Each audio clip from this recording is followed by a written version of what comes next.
Hello, my name is Ray Hughes and I'm an interviewer for the Veterans History Project conducted by the Library of Congress, and the interviews take place here in Cincinnati, Ohio at the Cincinnati Hamilton County Public Library, and they're administered locally by Brian Powers, who's our cameraman today. Today's date is the 21st of July 2017, and today we have the honor and privilege of interviewing Korean War veteran Jack A. Bunch. And Mr. Bunch, it's a pleasure to meet you, and okay to call you Jack. Yes. Okay. Just don't call me Corporal. Okay. I got the high rank of 2 stripes, and I can't tell you how much that meant to me when I was pulling KP. I got the stripes because I went through leadership school, and in 1951 they weren't promoting anybody above E1 in the States because all the combat troops returning from Korea were first 3 graders, and we didn't have enough men to pull KP or anything else.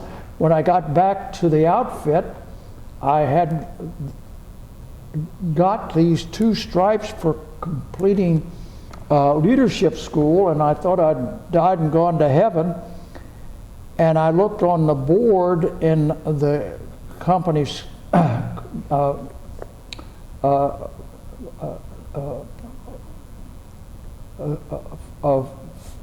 field, and here was a big notice: as of this date, corporals will pull KP and walk private of the guard. So I pulled KP and walked private of the guard until I got out of the Army. But seriously,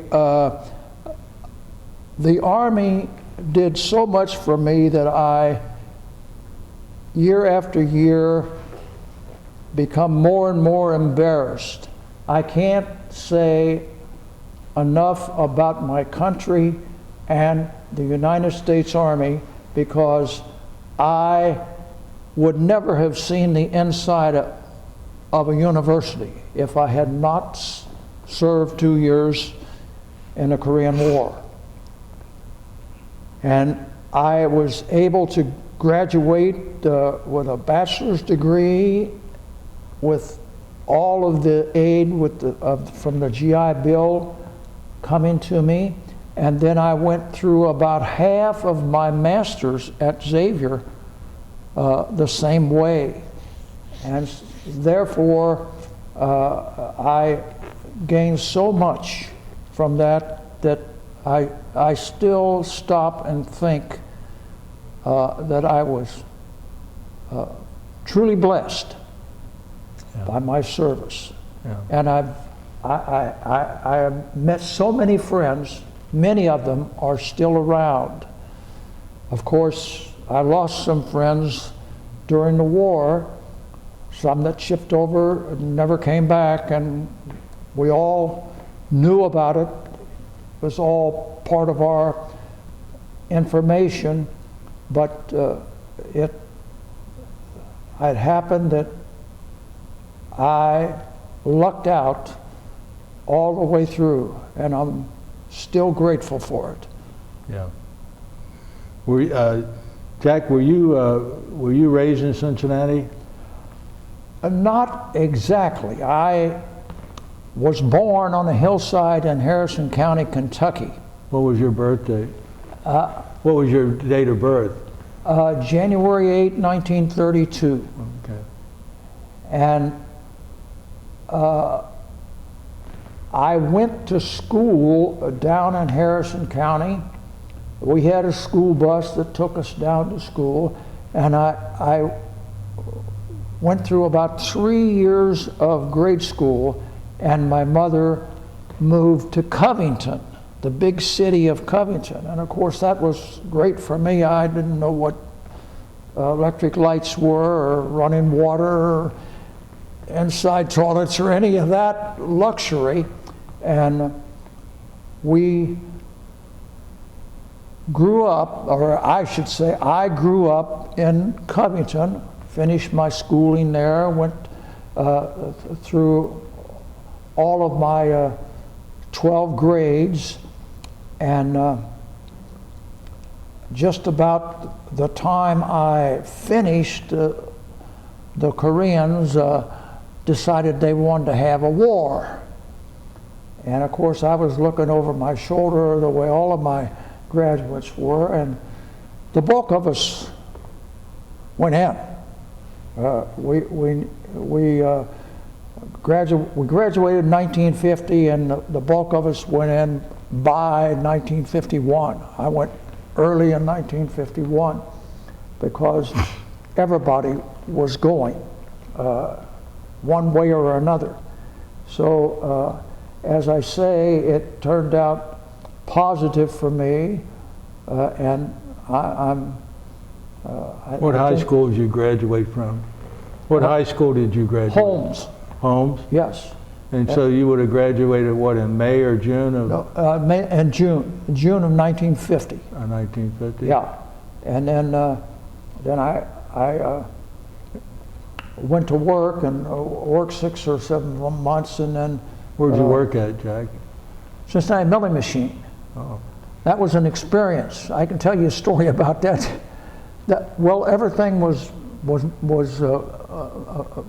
moving up because of the war, and we worked 10 hours a day, Monday through Friday, and 5 hours on Saturday, 55 hours a week, and I literally made more money than I could spend. I couldn't go anywhere. I was working all the time, and I thought, you know, and they're paying us high wages and all that, and I would go home, and I could scarcely get a shower and my supper and go to bed, and I had to get up the next morning because I had to ride a bus from Covington clear out to the milling machine.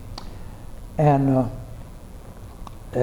I don't know if you ever saw that place when it was in operation. It was a big place, and it would take you 20 minutes to walk from the locker to your workstation, all that. And of course I was young and I couldn't get enough to eat. I would take my lunch in a bucket, and I couldn't get enough in there.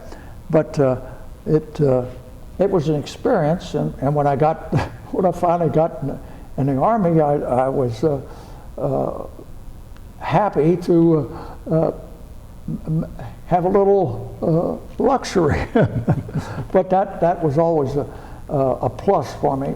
And when I got out, by the way, they contacted me and they said, "Hey, you want to come back to the milling machine?" No, I already had another job, but they were a plus for me. Yeah.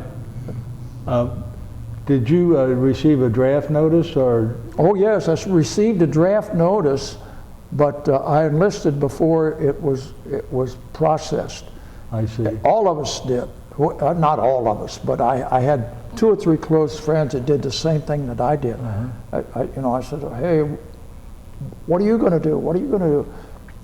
Well, we may as well go in. We're going to go in tomorrow or next week. So several of us. You went down and joined in? Yeah. Where did you go? Here in Cincinnati, or? No, it was in the recruiting office in Covington.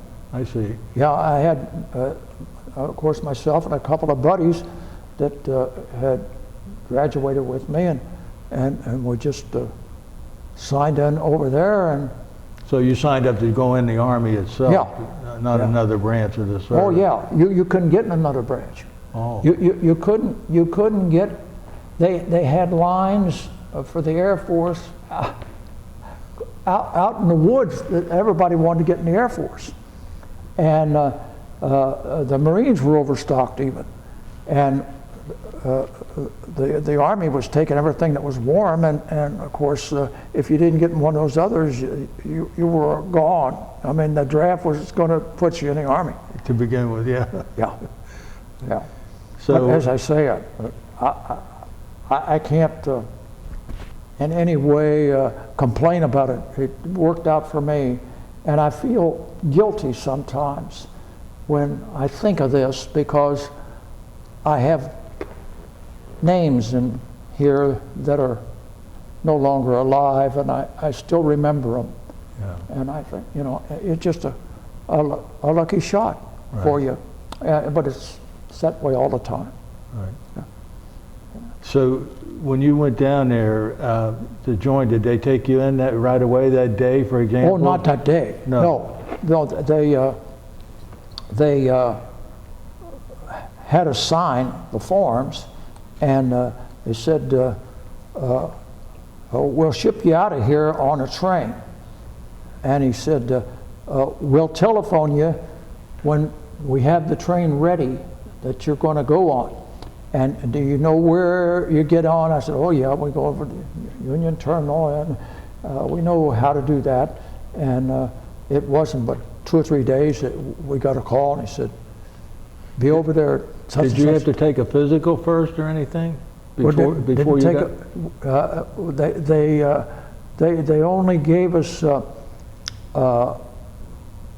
basic physical, you know, to see if you could tell left from right and that. I always laughed about it. I said they put 6 of us in the telephone booth to see if we could read, and it was always a laugh. But we got a complete physical and then some when we got down to Fort Knox. You know, we shipped down to Fort Knox. Oh. Yeah. Now, when you joined, you said you went down there with some buddies of yours. Do you remember who your buddies were that you went down and joined with? Well, when I got to the call, they put 2 on one day and 2 on another day. Another fellow and I, which were both, you know, just out of high school. Right. And so he and I went down together, and when we got down there, we went through the process and getting issued all the clothing and that, and they. So you, when they called you, you went over to the Cincinnati Union Terminal, and they sent you where? You didn't get any. Fort Knox. Yeah, that's where you got issued your uniform. Right, yeah. right. They did all they did all the processing. You know, filling out all the forms and your father's name and all of this and that and the other. You know, and how that is. And then they issued all of your clothing, and about 3 weeks after we were there, they cut orders to ship us to Fort Lewis. And that was the end of my camaraderie with my buddy. You know, when they go to the recruiting station, they say, "Oh, you can go with your buddy all the way through." I said, "Yeah, I know," but they put us on orders on a train to ship to Fort Lewis, and I got That's in Washington State, isn't it? Thompson. I said, "Did you get your orders, Thompson?" He says, "Yeah." He says, "But I've been redlined." I said, "What do you mean redlined?" He said, "They didn't have any OD trousers to fit me." I said, "Oh hell!" And the order said the men will ship out and OD Class A uniforms, and he said, "I can't go because they don't have OD trousers to fit me." I said, "Oh hell!" Now they didn't have combat boots to fit me either. My feet were too big, but I could ship out because I could wear a Class A uniform. Oh, okay. And the thing about that, I got to Fort Lewis and I processed through basic training in low quarters. And when I got done, I kept pestering the first sergeant, and he said, "We've got those damn combat boots ordered, bunch, shut up," and I got done. And finally, at the end of basic training, I took those low quarters and to my first sergeant. I said, "Here's my damn," they were torn to pieces. Sure. You can imagine. He said, "Your boots are on the way. You got them over in supply now." I said, "Thanks a lot." Oh my But that was just a laugh. How long was your basic training up there at Fort Lewis? I think it was about 13 weeks. What city's near that? Tacoma. Tacoma? Yeah. Yeah. Yeah, that was our closest connection. It's fairly close now. Fort Lewis and McCord have joined. McCord Air Force Base was near and still is near, but they're joined. They got all the land that was in between. They've eventually bought it out, and they've combined it. So it's a combined unit now. They don't call it. They typically don't call it McCord Fort Lewis, but that's how it is. Yeah. Yeah. They're still Air Force, and Fort Lewis is still Army. But it's one and the same. a lot closer, and anything that's going on. What training did you get there? At Fort Lewis? Uh-huh. I got infantry training. See, I was 231st Engineer Combat Battalion, and that's North Dakota National Guard unit. That had been. Was that a National Guard unit? National Guard unit, and they're basically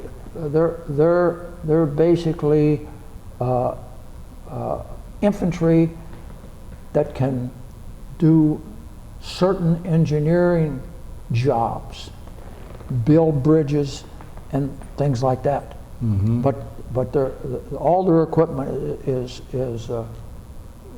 infantry, and we had to master all the and I got a 4745 light weapons infantry unit when I finished basic. I was a 4745 because it wasn't any time till I got on orders to Korea. What's a 4745? Is that your MOS? Yeah, MOS, Mm-hmm. light weapons infantryman. Okay. Yeah, and that's all they were doing at that time was taking 4745s, and I got I don't know when this was, but a few weeks later, the first sergeant said, "Bunch, you're on a unit for FECOM." I said, "Oh hell!" I said, "They're taking all the 4745s." That's Far East Command. Far East Command, yeah. And he said, "Yeah." He said, "It's tough titty." Yeah. I said, "Yeah." So, and you're a private at this? That time I was just an E2. Is that a private first class or No. just a plain private? E2.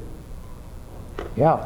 Yeah. See, that once you finish basic, you're an E2, and from that on, a one striper is an E3. When did you go to leadership school? Well, the kink about that was that nobody was going to leadership school. Leadership school is a washout school for guys wanting to get a commission. And they run them through leadership school to see if they can take it. Cut it. And if they do, then they go on to OCS. OCS. And of course, they were all going to Georgia because they were all going to infantry. You didn't have any choice in what unit you were going in if you were applying, because that's all they wanted was infantry second lieutenants. It lasts 14 days. But anyway,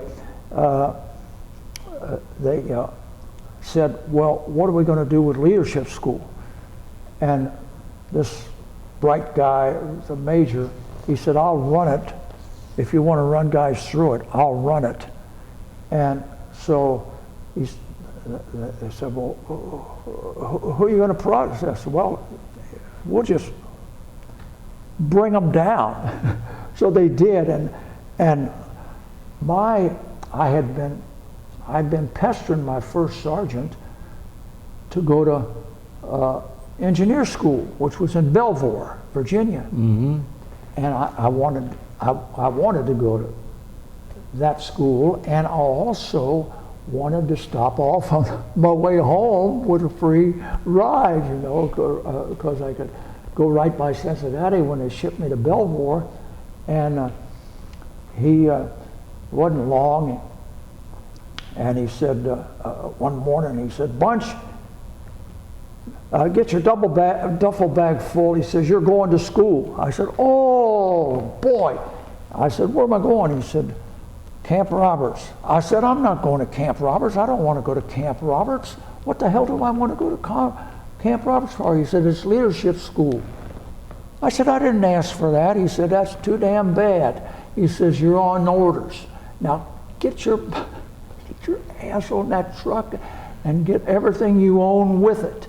And here we are, the whole bunch. Where's Camp Roberts? It's in California, midway between San Francisco and Los Angeles. Okay. Yeah. And so they load all you guys what? Yeah, they had all these guys that were going to leadership school were on those orders, and there was only one guy on there that had applied for OCS. And all the rest of us said, what the hell are you sitting us down there for? Well, the funny thing was, this was in August, and Fort Lewis at that time didn't authorize khakis. You wore wool year-round, because it's lovely up there in the summer and you can stand it. So we all shipped out in Class A ODs, and we got down, went on the Shasta Daylight from Seattle runs down to Los Angeles. And we got beyond San Francisco, and this porter comes through our car, and we're all GIs here and ODs, and he says, "You've been going to Camp Roberts, ain't you?" And we said, "Yeah." He says, "You better get out of them wool uniforms. You'll die when you get off the train." We all went back to our duffel bags at the end of the car, and we started changing into khakis. And he was right. We stepped off the train just like walking into a furnace. 120 and no shade.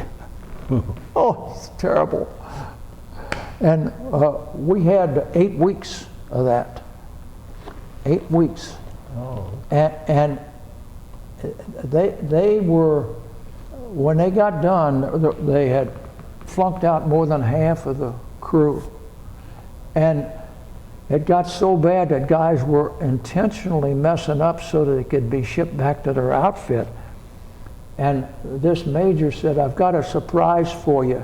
From this day on, anyone who ships out has to finish his time with these guys over here." And there was a big quadrangle over there, and you could see these big husky guys teaching them hand-to-hand fighting, and they were breaking their arms and everything. They said, now you can finish out over there, or you can finish out over here. And anybody who finishes above this and this and this will be a corporal. So all of us said, that's better than having your arm broken. And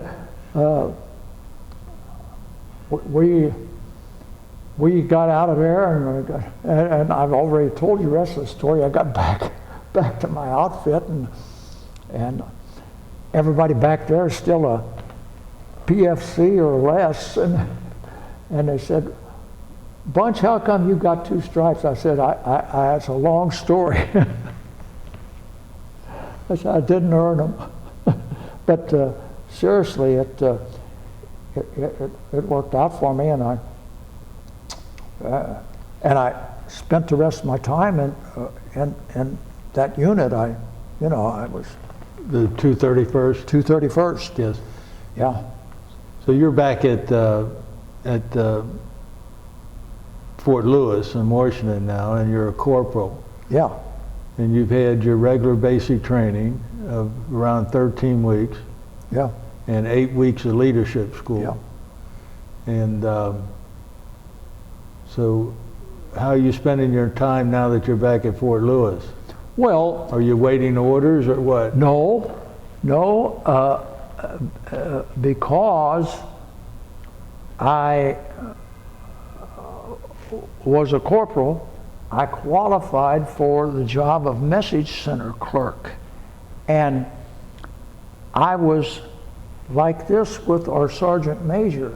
He was right there at battalion headquarters. I was an H&S company, and he was in charge of putting everything together in the battalion headquarters for the guys that were processing the orders and all those kinds of things. And he said, listen, Bunch, we've got an opening for message center clerk. He said, I want to put your name in there. And he and I were like that. He was a really good guy. I said, that suits me. And so it wasn't but a couple of days, and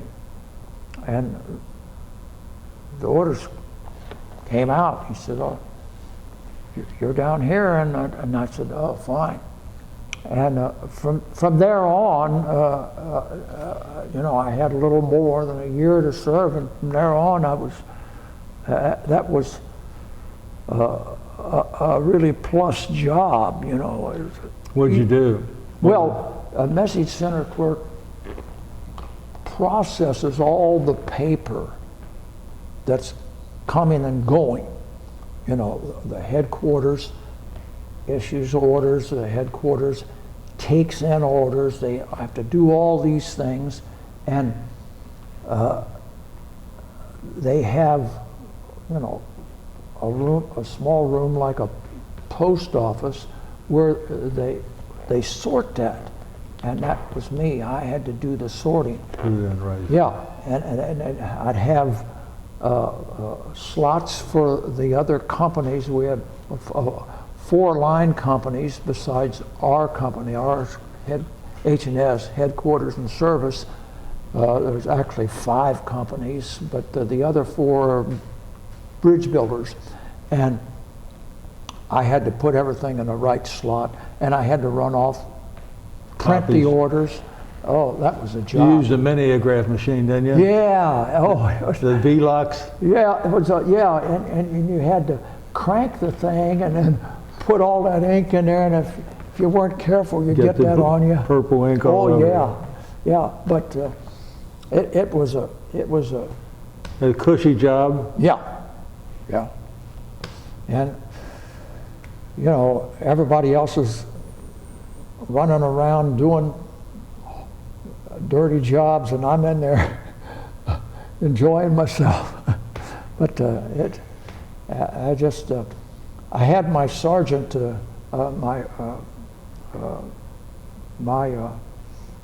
sergeant major to take care of me. Mm-hmm. Yeah, and I had a job at the NCO mess. We had a big NCO mess, right. And I would work at night about 3 hours. They were open 5 nights a week, 3 hours, and then they were open until midnight on Saturday. and I was a bartender. And when I finished, when I was discharged, I had enough money to buy an automobile. Before that, I never knew what an automobile was. I didn't have one, never anything. And when I got home, I bought a new Ford, paid cash for it. So you saved your money. Did you get any tips while you're working as a bartender? Oh, I had a lot of friends. The guys that would come in there regularly were old soldiers, you know. Half of them were sergeant majors, you know, and they would come in and they would pay for their drink, and then they said, "Here's one for you," and I put it in here, you know. Yeah, but that was a real plus. And then my sergeant major, of course, was married, and he said, I thought about that. And I said, if you want a job up there, I said, I'll tell the master sergeant was in charge of the whole thing up there, and I said, I'll give him your name. I said, and he did, and he worked whenever he could work whenever he wanted to, you know. The nights, I mean, not whenever he wanted to, but it would be nights. He'd work from, you know, like from 7 to 10, 5 nights a week, or 7 to 12 on Saturday. And I know it helped him out because he was, you know, he had a couple of children, and his wife was living on post. You said before that you were going to be assigned to the Far East Command. Did they ever ship you out? No. No. No. I got on orders. I got on orders 2 times. I got on orders 2 times as a 4745, and after the second one, he said, "We've got to change your MOS," and then I never did. I never did get on orders. But they were shipping everybody. Now, did they ship out the other those 4 companies to? Oh yeah, not the companies. They did it individually. All the guys. Typically, anybody that had a 4745 was on a boat, but a lot of the guys in that battalion had engineer MOSs. Okay. Treadway Bridge or whatever, and that gave them a little chance. They took a few of them, but that was the thing. Now, from that point on, you didn't have to undergo any other training other than running the No. communications Didn't center. have to do it. They just automatically gave me the MOS for message center clerk, and just a paper sorter is all that was. Now, are you living in a regular barracks at that time? Oh sure. Yeah. Oh yeah. I was. Did you have a room, or were you out on the floor? No, I was in the barracks. Yeah. No, I mean in the barracks. Did you have your own room? Or No. Out on the floor in a bunk bed? Yeah. Hell, as I told you, all the guys coming back from Korea were top 3 graders, and you only had so many rooms for your top 3 graders, and they were always full of master sergeants. Yeah, you'd have as I told you before, we have a company, and 6 and 8 master sergeants in a company. That's ridiculous. Yeah. You don't know what to do with them, and they're sitting around reading magazines, and You're only allocated so much rank in each company, and Yeah. that's why you had to remain a corporal. oh yeah, You as I couldn't be say, promoted. They weren't promoting, as I told you before, above E2, and it's obvious they had to do something. They couldn't handle what they had from the the guys returning. This is 1950 and 51 actually. Yeah, 51. We, the Army and the services were integrated with the African American troops supposedly. They did it when I was there about halfway through 1950. It was over the midpoint of 1950. They did that, and there was a little bit of problems, but it didn't amount to anything. Did you have very many blacks in your? And there weren't many units. We had see, every unit was at least a battalion, or it was higher. You know, they weren't integrated lower than that. There would be a battalion, it'd be a black battalion, or if it was a regiment, of course, it'd be all black, and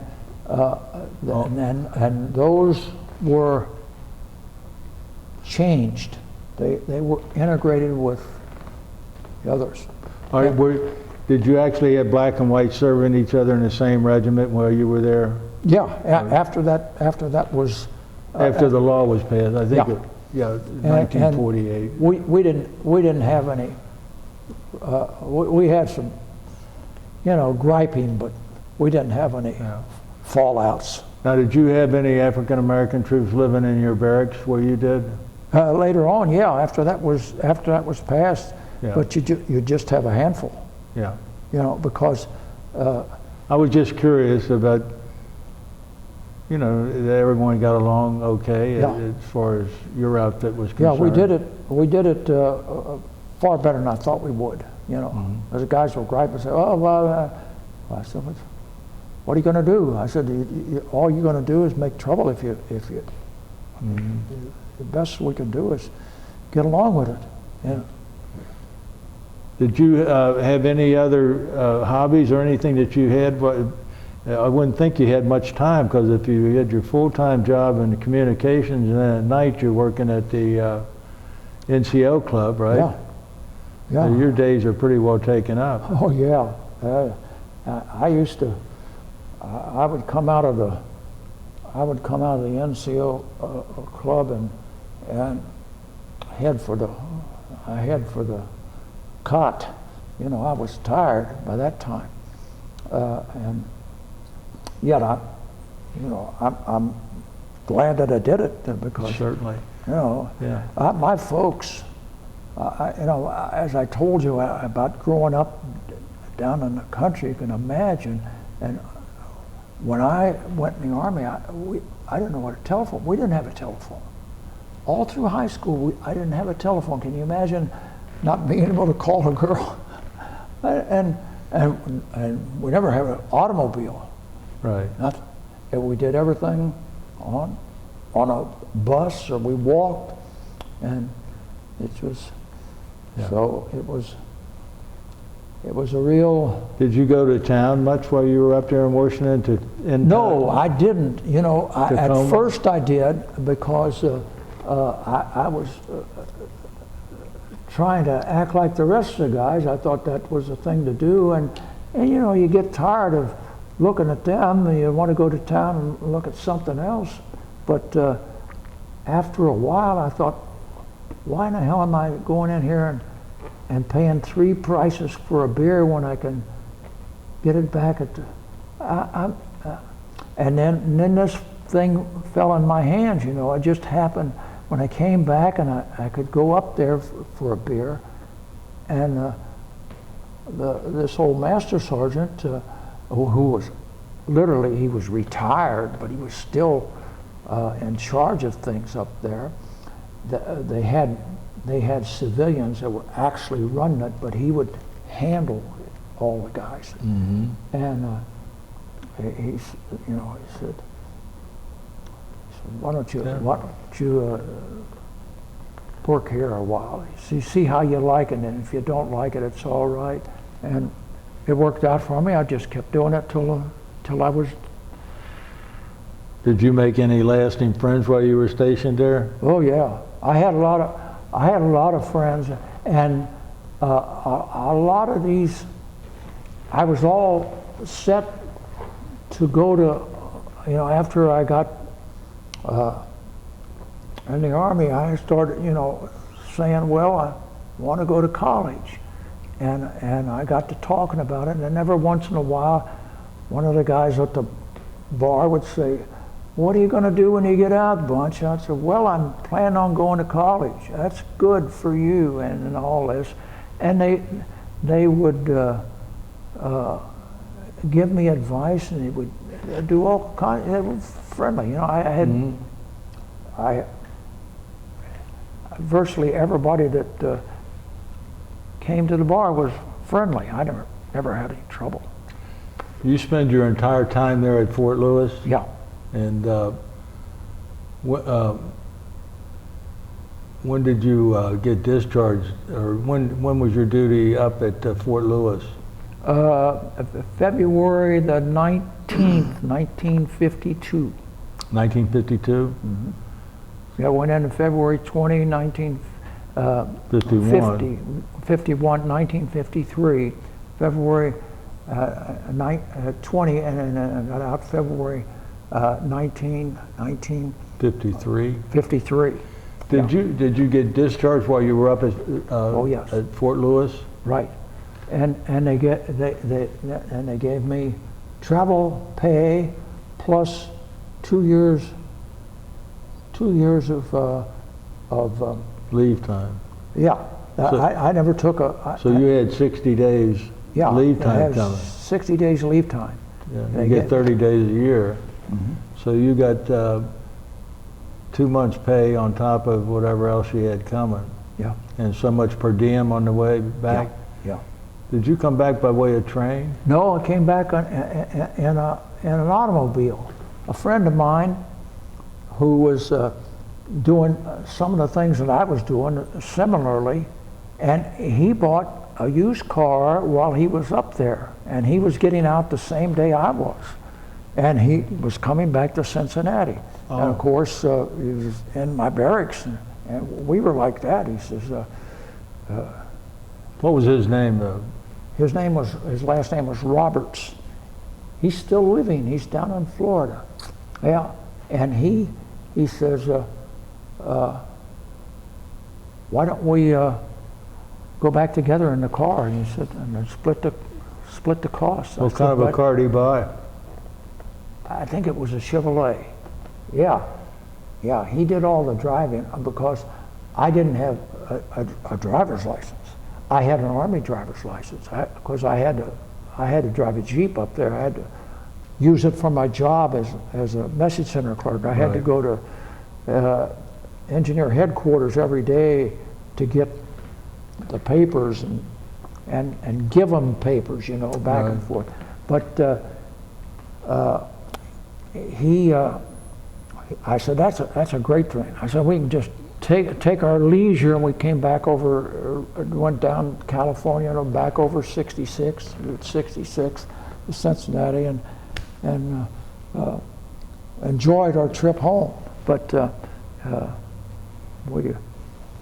Did you stop many places? Oh yeah, we stopped wherever we wanted to. You almost had to stop every day, didn't you? Yeah. Somewhere. Yeah. Them were 2-lane highways back then, weren't they? Oh no,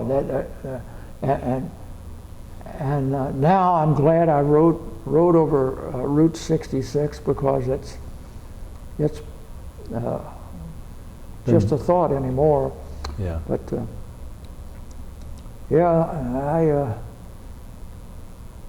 and as soon as I got back, I started college. And were you still living in Covington when you got back, or my mother was. And you keep saying your mother. Where was your father? My father was.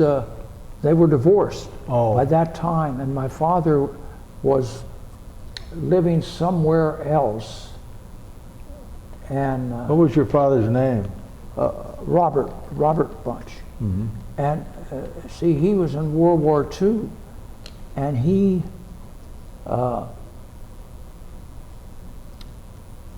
was North Africa, Sicily, and Italy. And Was he in the Army? yeah, and he was at Monte Cassino, and he came back and he visited me a time or two, and he says, you know, about what they did at Monte Cassino. And he said, we had some guys from the British that would sneak up on the foxholes of the Germans, and they would cut one of the guys' throats, and they'd leave the other one undone.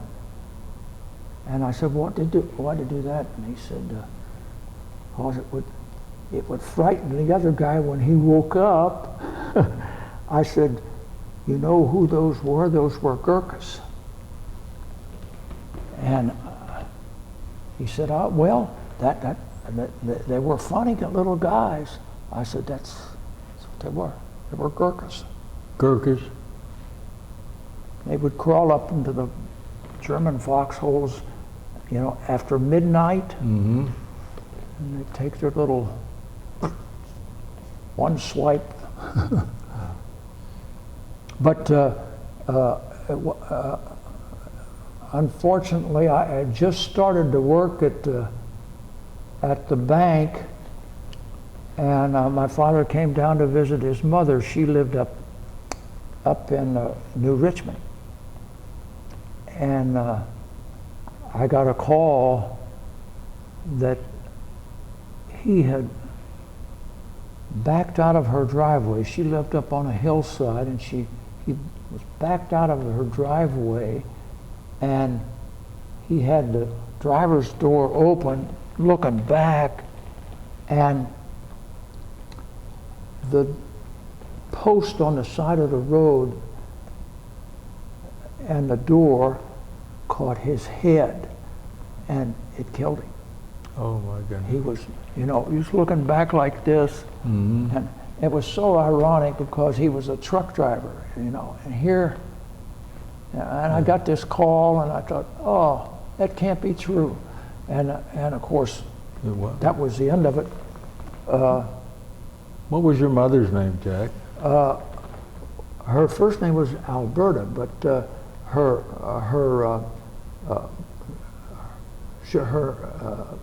name, of course, after she married him, was Bunch, but it was Hardin. See, my grandfather, and so. And what was your grandfather Hardin's name? Harvey Newton, Harvey, Harvey N. Harvey Newton. Was that his last name? No, Hardin. Hardin was his last name. Harvey Newton Hardin. Yeah.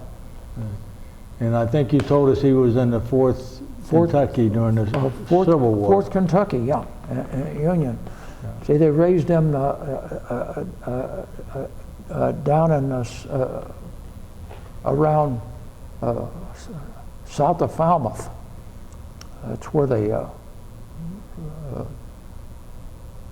raised a regiment.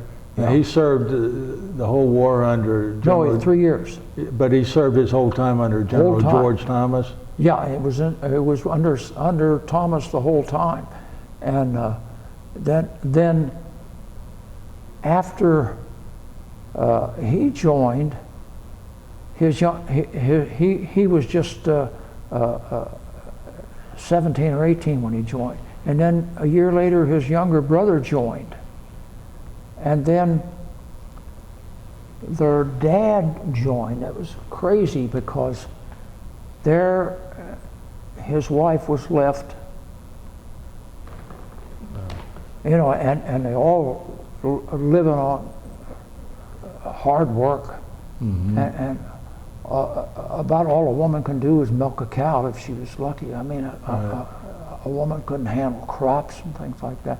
And if you didn't have a crop, you were hurting. Yes. Yeah. They lived where in? They lived in Harrison County. They lived near where his house was. As my grandfather matured, he got a house. He built a house, and I was born in that house. You know, Yeah. he died there. I was born there, and so that was home to me. But it was, you know, it was all right. But you didn't. My grandmother didn't get electricity until 2 years after I was out of the Army. That's about Right. 1950 or 55. 1955, the REA, the Rural Electric Association, when they come down your old road and put up a post and string a wire, then you had electricity, and that's how it was. Yeah. Did your mother work?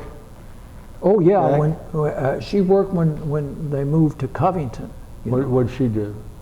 She'd I forget what her first job was, but yeah, she worked at something most of her years, but I don't know what it was she started at. But of course, she couldn't get any work up there. I mean, not wages. I mean, she could hoe corn or something, but you Did she end up with a pretty permanent job though, somewhere? No, she never did have a permanent job. Okay. She was always trying to make ends meet. I see. And of course, I was sending money home to her the whole time I was in the Army. I gave her a part of my wage. An allotment? Yeah, allotment. Did you have any brothers and sisters, Jack? I had a brother that was stillborn, and that's all. I still remember that, you know. It just those things stay with you even though you're young. I was 6 years old or so when that happened, and the people down there were all alike. They were just wonderful people. Right. And I can still remember they have funerals in the house. Right. And here they're having my brother's funeral, and I didn't understand it. And a half a dozen of the members of the choir came and sang. Yes. Yeah. It's very true. Yep. We still had it in my family the same way. When you came home, you said you had saved enough money to buy a car. Did you buy a car right away after you came home? Oh yeah, it was, as soon as I could get things unpacked and get everything lined up. What kind of car did you buy? It's a Ford. Yeah. Who'd you buy it from? I bought it from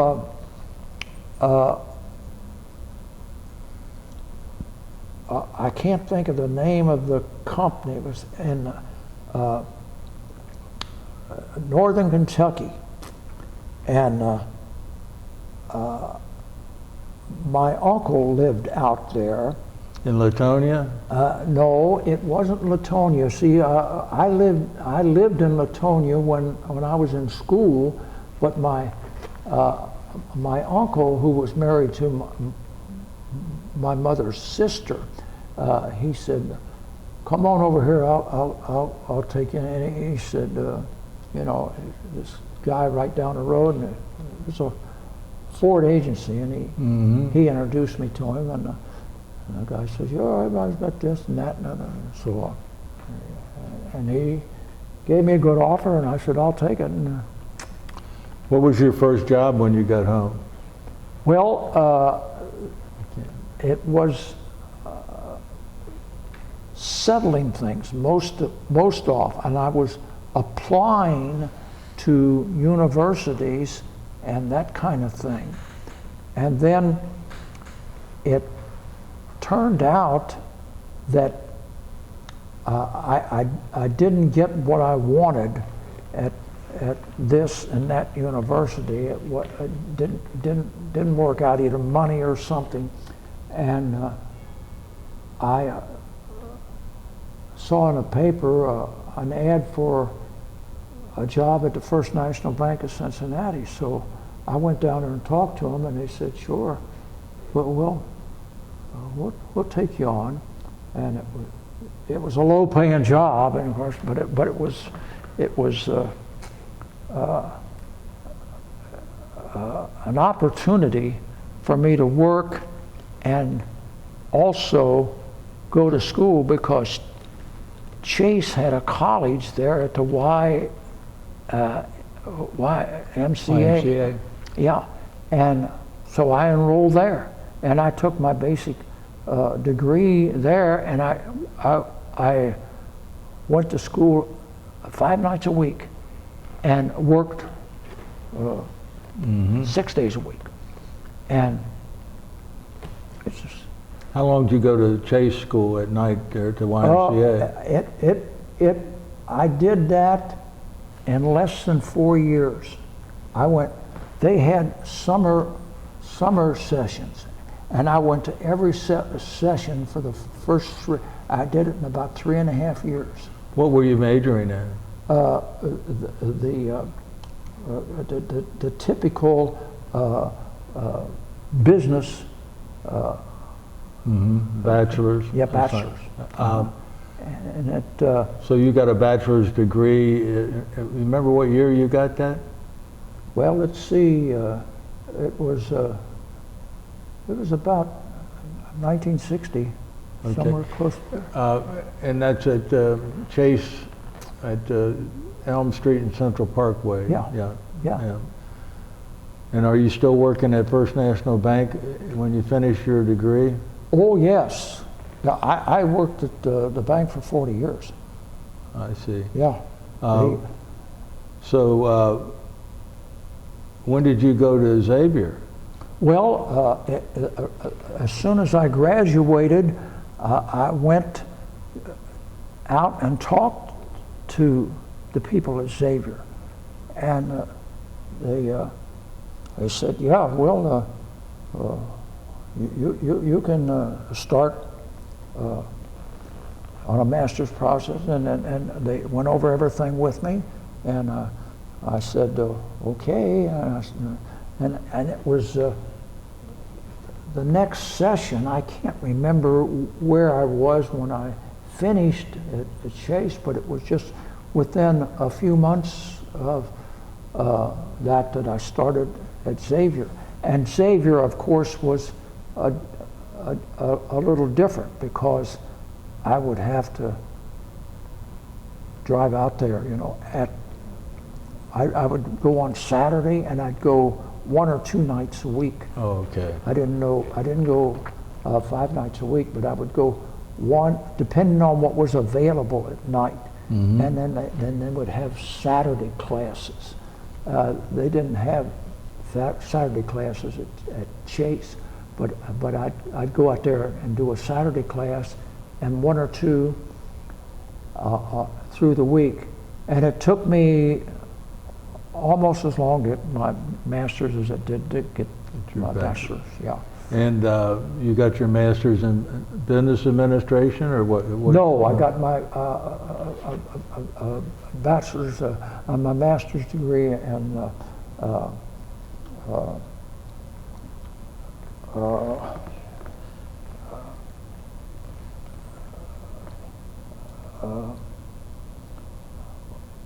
I'm trying to say Something to do with finance?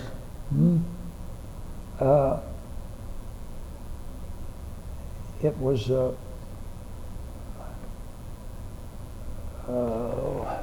shucks. Oh, it'll come to you. Yeah. As we're talking here. We haven't mentioned anything about romance or meeting your girlfriend or having a girlfriend at this point. Well, at just about the time I was getting busy at Xavier, I was catching up with this, and it was working out positively for me. And By that you mean you met a young lady? Is that what you mean? Yes, and she, I can still remember, she wanted to go to one of the operas out at the zoo. And of course I was a clod, you know. I'd just been around the woods up in Washington and things like that. And I said, okay, let's go. And I went out and we went through an opera, and she enjoyed that so much. And I enjoyed it too. You know, they always had the ducks out there entertaining you. And the next week or two, I dug out all my savings bonds. I had bought savings bonds when I was in the Army. And I cashed in all my savings bonds that I was sitting on and bought tickets for the rest of the season. And the next time I saw her, I said, I got a surprise for you. You got to put all these dates on your calendar. And she looked at those tickets and she says, oh my. And the romance was settled. And her name was Alberta Hardin. No, that's Mom. I'm sorry, your wife's name. Her name is in there somewhere. That's my bad. Yeah. Forgive me for that. Your wife's name.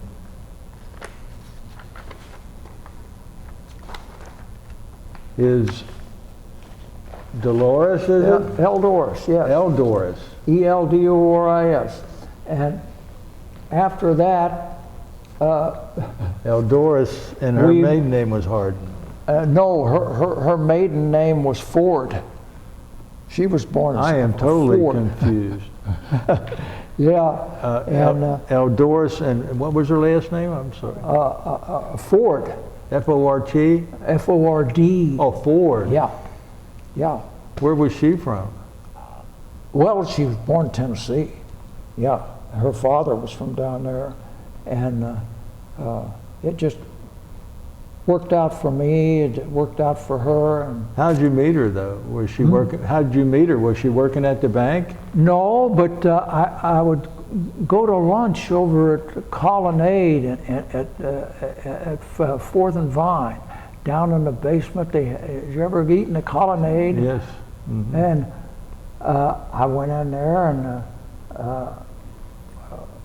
we bumped into each other at a table, and back and forth, and you know, I said, I don't know how it evolved. Maybe I asked her to go out somewhere or something, and it just happened. And now that she's gone, I can't believe it. It's just so much of my life is not there anymore. I just Yes. 57 years. All right. Yes. Did she work for a living? Oh yes. Yeah. Oh yeah. See, she would eat down there because she worked for the C&O Railroad, which was up on the 13th floor. What building was that at Fort? It's on It's 4th and what? 4th and Vine.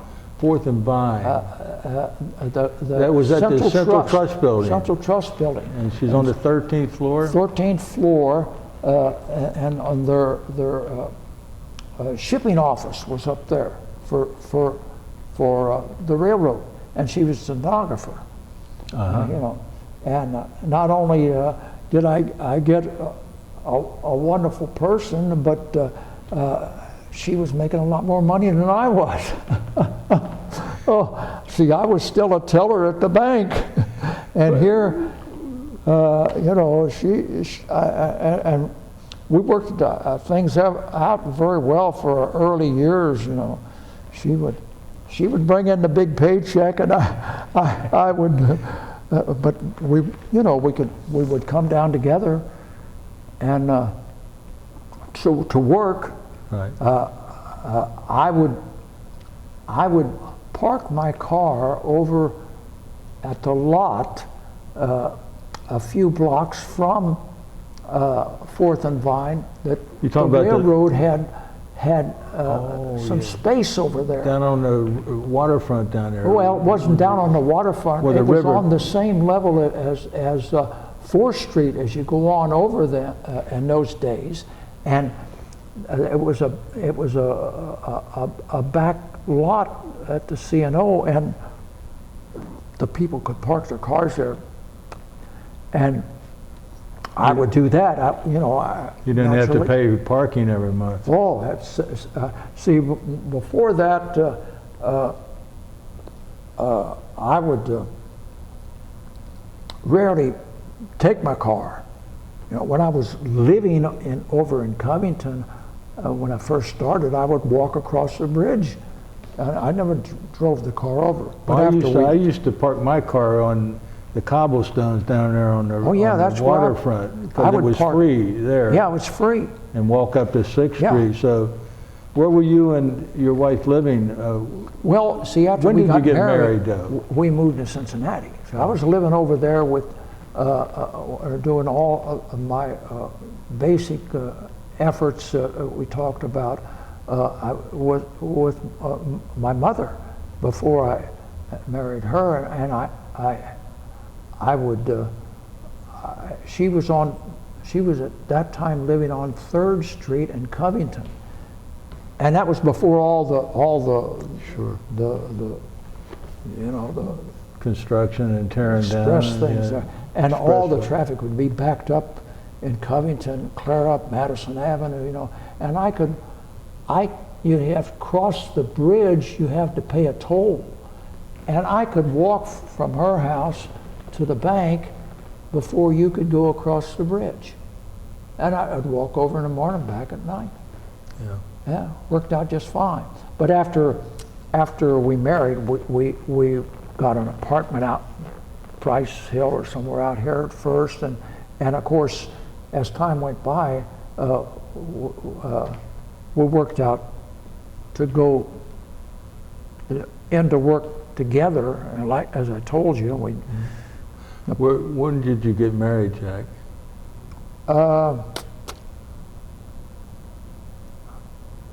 It was May 31st.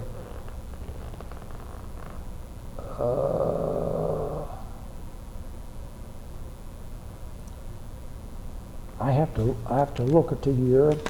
I get so mixed up anymore, but it's May 31st, 1958. 1958. Yeah, and Did you have a church wedding?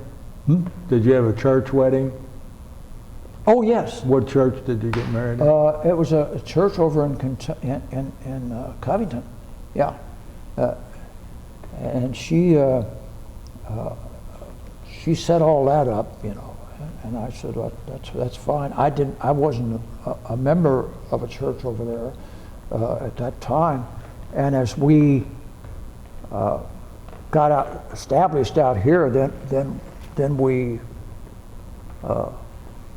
went to the Westwood Methodist, but it worked out for us. And Did she continue working for she continued working, CNO?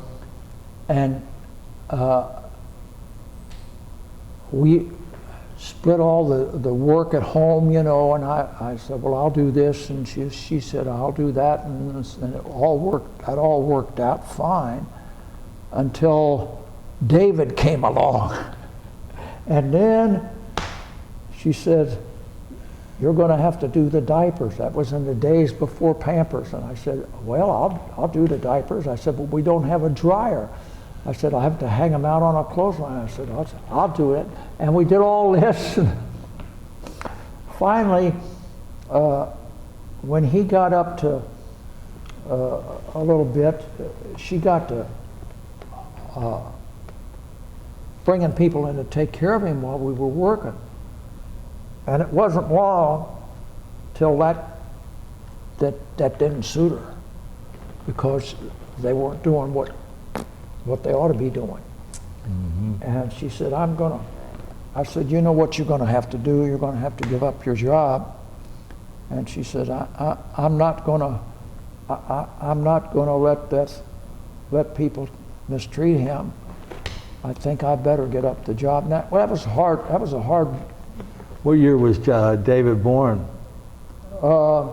62. 62? Yeah, 1962. Mm-hmm. And it was about a year or so that she said. And when she decides to give up her job like that and stay home, what position do you have at First National Bank at that time?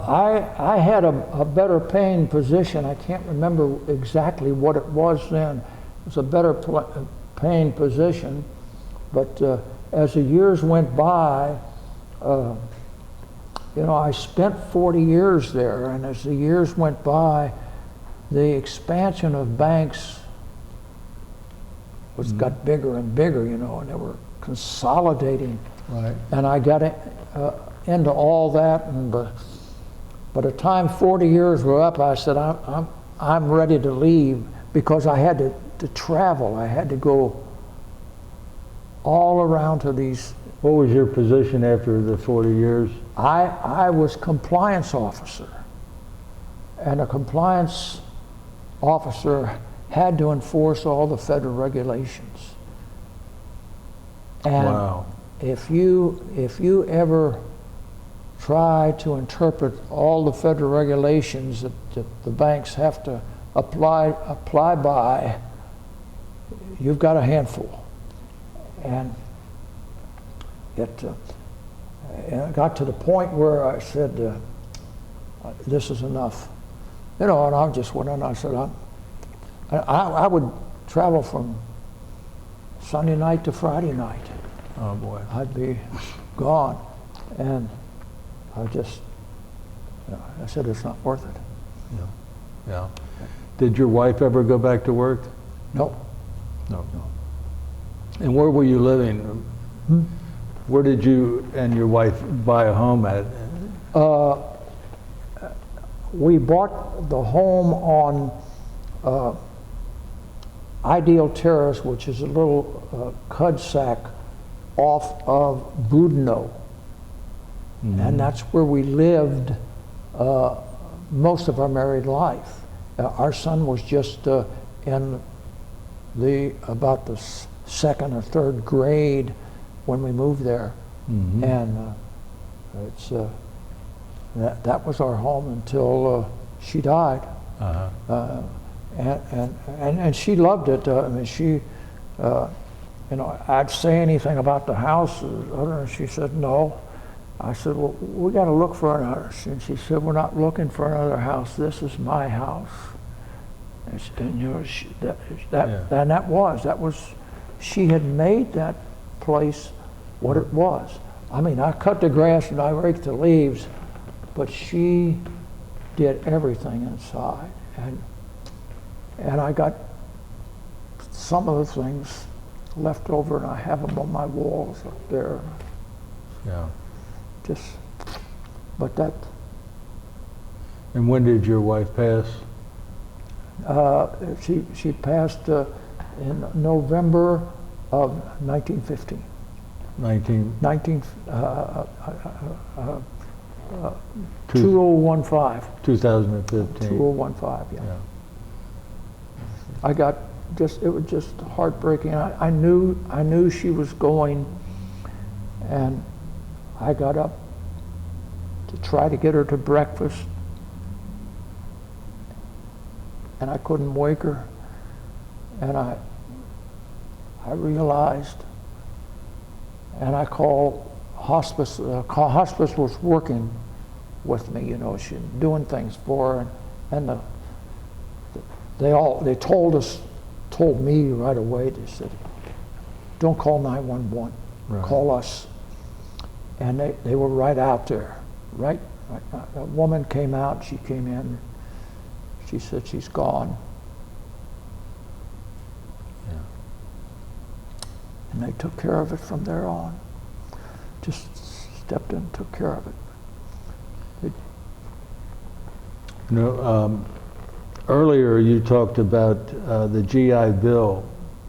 It seems to me that the GI Bill is one of the best things that this country has ever furnished to Absolutely. its veterans, and enable people to have great careers because of the education that they had. Absolutely. Yeah. Absolutely. And it just wasn't just me, it's all the people similar to my situation would never have risen to where they are now. Mm-hmm.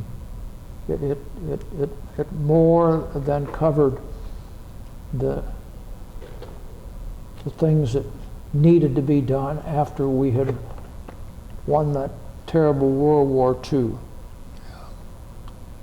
And people need to stop and think again and again and again about the ones that not only won the war, but helped immensely in the Reconstruction. As much as I hate to say good things about MacArthur, he transformed Japan. He literally transformed Japan. And he and two other officers landed in a plane in Tokyo, and they didn't know for sure that somebody wouldn't be there with a gun, and they stepped off the plane. And he reorganized Japan and got them on the track that they are today. Right.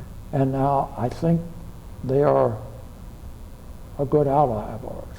And of course, Marshall, what can you say about Marshall except hooray? Right. He is the... Well, you bring up an interesting point there. It was April of 1951 that MacArthur was relieved, and you were at Fort Lewis then. Well, I remember... What were your feelings at that time, and the feelings of the people around you? Well, I sympathize with Truman. Looking back now, you look at all this foolishness that's going on in North Korea, and you say, well, you know, MacArthur wanted to drop a bomb on China, but that wasn't the answer. But I always read the minutes of the meeting that Truman had with his staff about MacArthur, and he put everything on the table and told all of his members of his staff what MacArthur had been doing and saying, and he got done, and he said, now what should I do with that son of a bitch? And all these guys said, Mr. President, you need to fire that son of a bitch. You know. Mm-hmm. And that's what I think most people thought at that time, that MacArthur mishandled the whole thing. He certainly overstepped,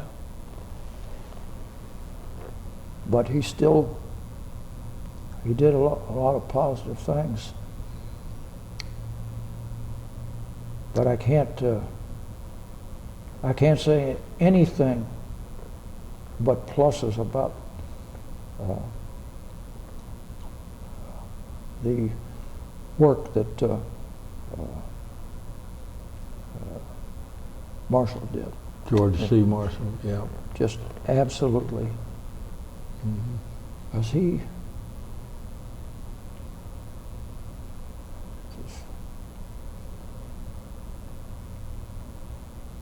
did a remarkable job. Jack, at this point, I usually, Brian may have a few questions for us. Brian Powers, who really runs this outfit. I was kind of curious about when you hear the Korean War referred to as the Forgotten War. Do you have an opinion or feelings about that? About the what? Phrase? When they call Korea the Forgotten War. Well, that never bothered me. I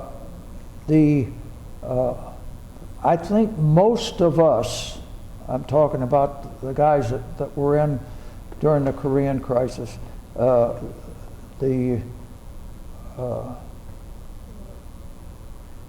it was something undesirable, but it wasn't a kick in the pants for any of us guys serving. And as time went by and they got bogged down in Indonesia, they took it out on all those guys. And there's not a one of them that I am not sympathetic with. Nobody spit on me when I came back, but they did spit on some of those guys that came back, and you can just imagine what they felt. It was unforgivable. I think you mentioned your father, he served during World War II? Yeah. Well, how old was he when he was doing that? Well, I see,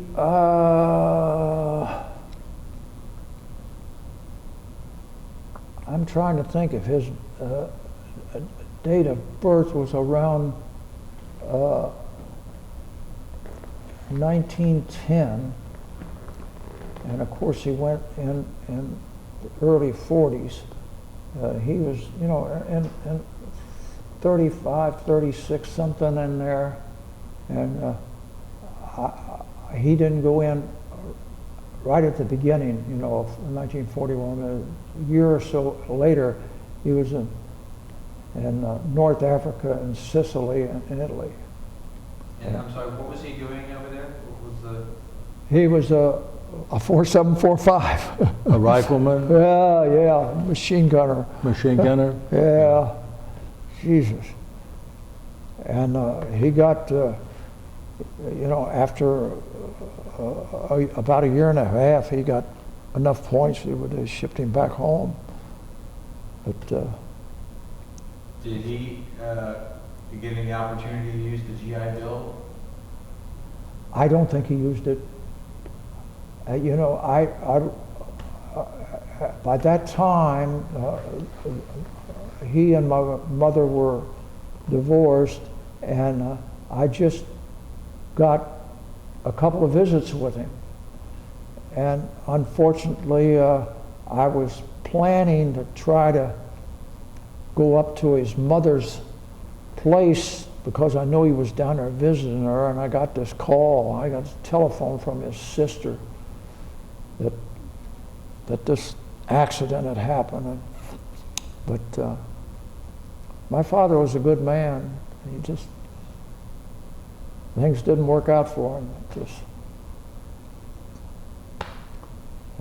You mentioned before we did the interview that you've written a few books about the Civil Oh War. yeah, about the Civil War. Well, I have to. Can you talk a little bit about your research and about those books? Yeah, you have to remember I'm a Civil War nut. I don't, as I mentioned to you, I started this before I could read and write practically, because it was a thing to do at home.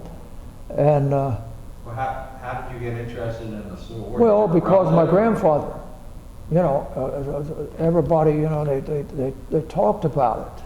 I mean, it was breakfast and lunch and dinner, and it was all important.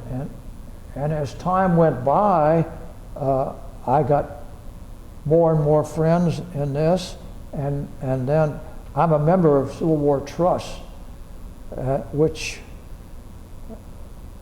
buys threatened battlefields. We've bought more than 40,000 acres of threatened battlefields. And that's millions and millions of dollars, because those battlefields are threatened by people that are going to buy them and build houses and so Shopping forth. centers or something. And then they're gone, the battlefield's gone forever.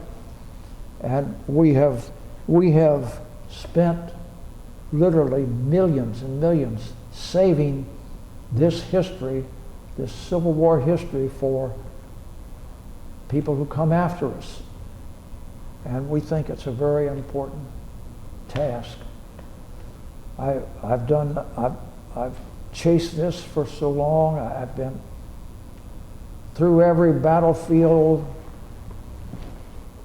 in the country, some of them 2, 3, 4 times, and I just can't get enough of it. But anymore, I can't get around to doing that, and it bothers me. But I know that it's not slowing down. It's getting bigger, and I think it's 100% worthwhile. Mm-hmm. It's something that will be there. And you know, it's like going up to Philadelphia, looking at the Liberty Bell. It's there. You see it. You know, it's part of our heritage and our history. Is there a particular battlefield that you can recall that was seriously threatened, that was maybe a close call? Well, there are several that have been covered up, but generally the major ones have been at least partly saved, and some of them more so. And those that were partly saved, we have often been able now to get a piece of the battlefield that was not in the Park Service out here that's available, and we'll buy it up. That's the only way you can keep it. You have to own it, because I don't know if you're if you know where Harper's Ferry is, and have been there lately. Well, you know, I grew up in Virginia. I've been there, but it's been a long time. You know, it's a suburb of Washington, D.C. now. You ride the train there. You work in D.C. and you live in Harper's Ferry. I mean, Yeah. it's and that goes on and on and on. So the more we can do to educate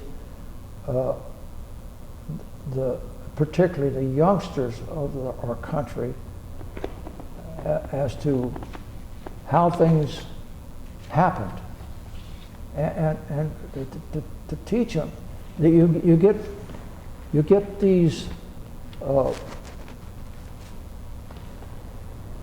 stories in papers and newspapers and things like that. They want to tear down the statues of General Lee or some other Confederate, so forth. They don't want you talking about it.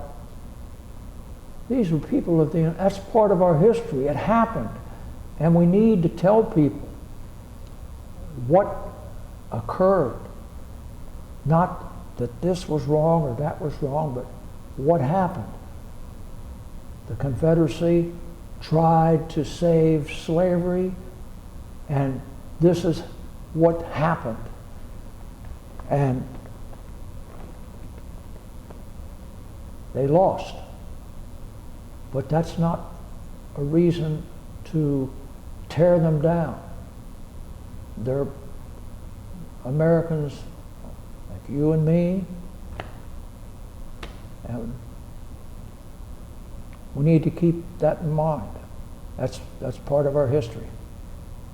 Can you talk a little bit about the books that you've written? Tell us a little bit about the books. Well, it was a funny thing. I got to looking for something in my studies, and I couldn't find it. And I thought, what the hell?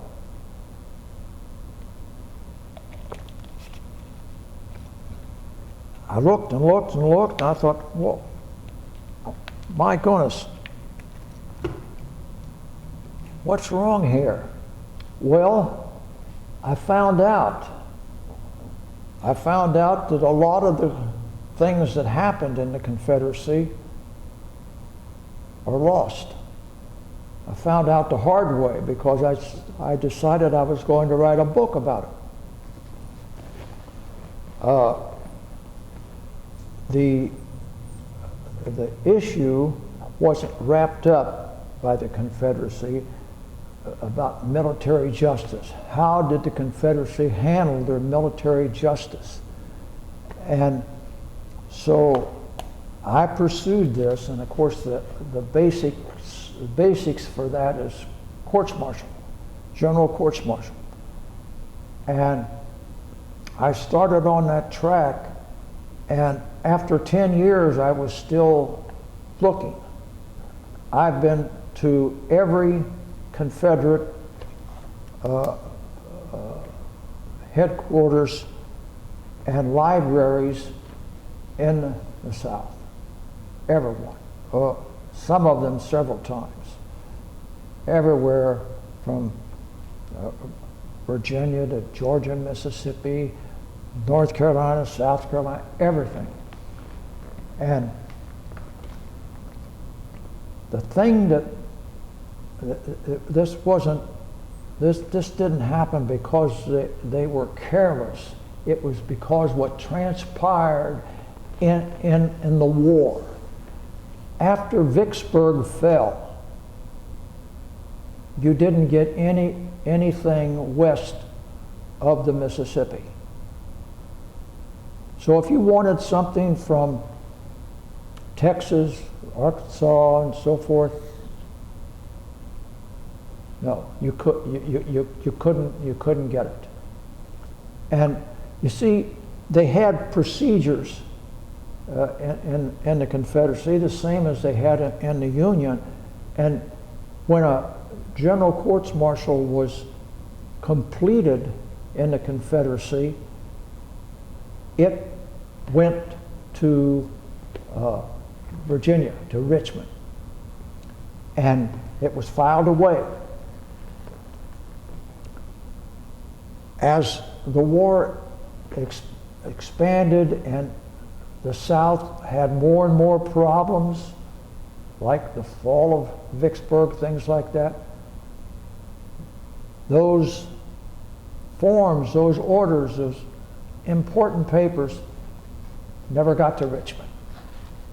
And so as you try to find the answers to lots of questions, they're not there. And it's frustrating. I did the best I could with it, and I feel that I did as much as anybody else has done. But I'm the first to admit that it isn't all there. So if you take the time to look at any of the work that I have, you'll find many gaps. But how many books have you written? Pardon? How many books have you written? Well, I wrote 2 books under that guidance, under that title, the Military Justice in the Confederate States Armies. One is about what went on and so forth. And the other is a roster, because there was so many names, and it's a much bigger book. It would be hard to handle and hard to work with. So if you read the basic book, you understand that the Confederacy did things the same way the Union did. But you'll have a separate roster with all the names in it, and a list of what happened to them. Yeah. And you had to piece all that information together? Yeah. Yep. Are you, well, I think you were involved with one veterans group, the Breakfast Group. The USS Hornet Group. Yeah. Yeah. Is there any other veterans groups that you're involved with? Well, not unless you call the Civil War Trust, which is not a veterans group. It's an important big operation about the battlefields of the Civil War. And all of the people involved in there are part of the group that does this thing. You know, the people that handle the battlefields, that supervise them. I got to the point now where I'm not getting around enough. There's several that I don't know anymore, but when I was active enough to travel, I knew everybody at every battlefield, who was in charge and all of that. And I regret that I'm falling apart, but that's the way it goes. But I think I played a little part in making our history known. And preserving it. And preserving it. And preserve it. Yeah. Yeah. It's emphasized by the people that are doing this every day, and it's exactly right. If you don't preserve it, it'll be gone. You'll just have somebody will talk, oh, I think this or I think that. No, we want it to be there. This is it. This is where it happened. This is what went wrong. And to tour a battlefield, the only way you can understand a battle is to tour a battlefield. Don't let anybody tell you that you read about this in a book or something else about Gettysburg or wherever. You have to go to Gettysburg and you have to walk it. And until you do, you won't understand. It's so complicated. I remember Ed Bars is the greatest old guide in the world, and I've been everywhere with Ed. I can't tell you all the stories, but Ed's still alive. And when I went to Shiloh, Johnson was pushing the Union, and he wavered in his saddle, and his aide just behind him, and he says, "Are you hurt, General?" And he said, "I think so." And with that, he fell off of his horse. And there he is lying on the ground, and these aides are running over and trying to get his clothes opened and they said, "What in the hell's the matter with him?" And he's dead. And here I am at the battlefield, and Ed is showing us that this is where he fell. This is the spot right where he fell. And I said, "Ed, how in the hell did